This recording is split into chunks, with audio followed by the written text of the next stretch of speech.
Hello বন্ধুরা, আমি জয়শ্রী আর আপনারা দেখছেন beauty pi. Welcome back to my channel. আজকে আমি রিভিউ করতে চলেছি হুইসপার চয়েস নাইটের।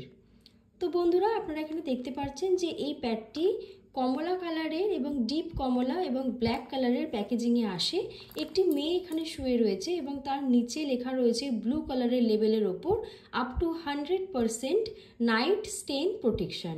এই প্যাডটার মূল বক্তব্য এটাই যে রাতে যখন আমরা ঘুমোই তখন আমাদের ব্লাড লিক করার চান্সটা অনেক পরিমাণে বেড়ে যায়। যেহেতু আমরা রাতে এপাশ ওপাশ ফিরে শুই, আমাদের কোনো চেতনা থাকে না, তো তার ফলে কিন্তু ব্লাড লিক করার চান্সটা অনেক পরিমাণে বেড়ে যায় রাতে।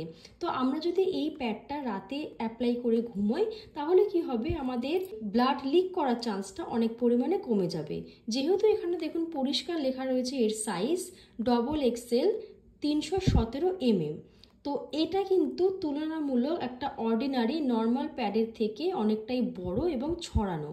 তো তার ফলে কি হবে, ব্লাড লিক করার চান্সটা অনেকটা পরিমাণে কমে যাবে। এবার এখানে লেখা রয়েছে 4 টাইমস ব্যাক কভারেজ। ঠিক আছে, তো এর মধ্যে 4টে লেয়ার দেওয়া রয়েছে। আর এর মধ্যে কটা প্যাড থাকে, এর মধ্যে প্যাডের সংখ্যা থাকে হচ্ছে 16খানা। তো 16খানা প্যাডের দাম হচ্ছে 135 টাকা। তবে সত্যি বলতে আমি এই প্যাডটা জেপ্টো থেকে অনেক টাকা কমে কিনেছি, প্রায় 65 টাকা মতো হয়তো দাম নিয়েছে আমার কাছ থেকে, এতটাই কমে আমি পেয়েছি। এইবারে দেখুন এখানে ব্ল্যাক কালারের লেবেলের ওপরে সেই একই কথা লেখা রয়েছে যে কটা প্যাড আছে, কত দাম এবং এটা কিভাবে ব্যবহার করতে হবে, ধাপে ধাপে সবই লেখা রয়েছে, ডিরেকশন ফর ইউজ। তো সেটা আমি বলে দিচ্ছি কিভাবে ইউজ করতে হবে।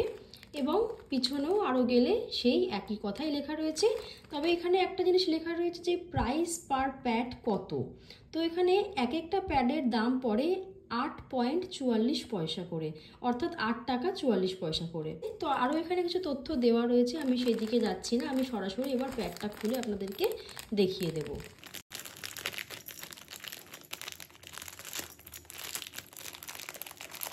দেখুন এইভাবে আমি খুলে নিলাম এবং এর মধ্যে থেকে এবার একটি প্যাড আমি বের করে নিচ্ছি। তো বন্ধুরা, আমার এইরকম প্যাডগুলো খুব ভালো লাগে যেগুলো একটা পার্টিকুলার ইন্ডিভিজুয়াল এরকমভাবে প্যাক করা থাকে। এর ফলে কি হয়, আমরা প্রয়োজন মতো 2টো বা 3টে প্যাড বের করে আমাদের নিত্যদিনে আমরা অফিসে বা কলেজেও নিয়ে যেতে পারি, কারণ এত বড় তো প্যাকেটটা নেওয়া সম্ভব না। তো এর পরিবর্তে এরকম 2-3টে প্যাকেট আমরা ছোট ছোট ক্যারি করতেই পারি আমাদের পার্সে। তো আমি প্যাডটিকে ওপেন করছি। এর জন্য কোনো কাচের প্রয়োজন পড়ে না, হাত দিয়ে এটা ছিঁড়ে যায়। আর এই প্লাস্টিকটাকে রেখে দেওয়াই ভালো, কারণ কি এই প্যাডটা ইউজ হয়ে যাওয়ার পরে যে ইউজ হয়ে যাওয়া প্যাডটা আমরা এর মধ্যে করে ফেলে ডাস্টবিনে ফেলতে পারি। আর আরেকটা কথা, যে এই প্যাডটা কিন্তু কখনোই, শুধু এই প্যাডটা বলে না, যে কোনো প্যাডই কিন্তু কখনোই কোমরে দিয়ে ফ্ল্যাশ করা উচিত নয়, তার ফলে নর্দমা জাম হয়ে যাওয়ার চান্স থাকে। তো দেখুন বন্ধুরা, এই প্যাডটি হচ্ছে এইরকম এতটাই বড়, দেখতে পাচ্ছেন সাইজে কতটা এটা লম্বা, পুরো একদম এই মাথা থেকে এই মাথা যথেষ্ট কিন্তু লম্বা, কাজেই লিক হওয়ার চান্সটা কিন্তু অনেকটা পরিমাণেই কম। আমি এটা মাঝখান থেকে একটু ছিঁড়ছি কাগজটা, বেশ। তো আমি যখন এই প্যাডটা এরকম করে মেলছি, দেখুন এটার উইংসটা সমেত, এটার উইংস দেওয়া রয়েছে। আর উইংস দেওয়া প্যাডগুলো খুবই হেল্পফুল হয়, প্যান্টির মধ্যে খুব সহজে এটা আটকেও যায় এইভাবে এবং ইউজ করতে খুবই সুবিধা হয়।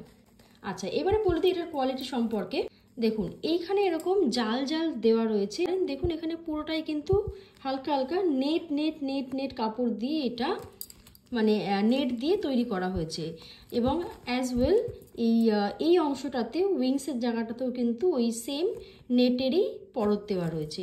তো এর ফলে করে কি হয়, যখন রক্তটা এর মধ্যে এসে জমা হতে শুরু করে তখন রক্তটা না পুরো এরকম করে ছড়িয়ে যায়, এটা এক জায়গায় কিন্তু আর অবস্থিত থাকে না, রক্তটা পুরো এরকম করে ছড়িয়ে যায় এবং তার ফলে কি হয়, রক্তটা শুষে নিতে সুবিধা হয় সম্পূর্ণ এলাকায়।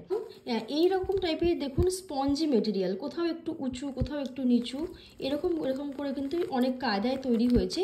এই কায়দাগুলো কিন্তু জাস্ট ডিজাইনের জন্য হয় না, যে এগুলো এই প্যাটার্নে তৈরি হওয়ার ফলে না যখন রক্তটা পড়ে প্রত্যেকটা অ্যাঙ্গেল থেকে শুষে নিতে খুবই সুবিধা হয়। এটা রক্তটা এক জায়গায় দাঁড়িয়ে থাকে না, রীতিমতো শুষে নিয়ে রক্তটাকে শুকিয়ে দিতে এটা খুবই হেল্প করে। অনেক হেভি ব্লাডও কিন্তু ধরে রাখতে এটা ভালো হেল্প করে। দেখুন, এর কিন্তু কোনো নির্দিষ্ট স্মেল নেই। তো বন্ধুরা, আজকে আমার রিভিউ এই পর্যন্ত। যদি রিভিউটি আপনাদের হেল্পফুল লাগে অবশ্যই একটি লাইক করে দেবেন ভিডিওটিকে। কোনো প্রশ্ন থাকলে কমেন্ট করবেন, আর আমার চ্যানেলটাকে সাবস্ক্রাইব করে দেবেন যদি নতুন হয়ে থাকেন। তো আবার দেখা হবে নেক্সট ভিডিওতে। Bye, take care.